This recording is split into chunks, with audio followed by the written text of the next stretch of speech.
ಬೆಂಗಳೂರು ನಗರದ ಬನಶಂಕರಿಯಲ್ಲಿ ಅನುಮಾನಾಸ್ಪದ ವ್ಯಕ್ತಿಗಳು ಬುಲೆರೋ ವಾಹನದಲ್ಲಿ ಓಡಾಟ ನಡೆಸುತ್ತಿರುವ ವಿಡಿಯೋವೊಂದು ಸಾಮಾಜಿಕ ಜಾಲತಾಣಗಳಲ್ಲಿ ಹರಿದಾಡ್ತಿದೆ.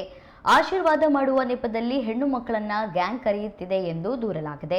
ರಸ್ತೆಯಲ್ಲಿ ತೆರಳುತ್ತಿರುವ ಬುಲೆರೋ ವಾಹನ ಮನೆಯೊಂದರ ಗೇಟ್ ಬಳಿ ಶಾಲಾ ಬಾಲಕಿ ಕಾಣ್ತಿದ್ದಂತೆ ನಿಂತಿದೆ.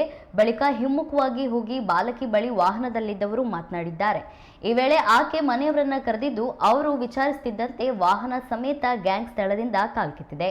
ವೈರಲ್ ವಿಡಿಯೋ ಬಗ್ಗೆ ಪೊಲೀಸರು ಪರಿಶೀಲನೆ ಮುಂದಾಗಿದ್ದು, ಈ ಸಂಬಂಧ ಇಲ್ಲಿಯವರೆಗೂ ಯಾವುದೇ ಕೇಸ್ ದಾಖಲಾಗಿಲ್ಲ.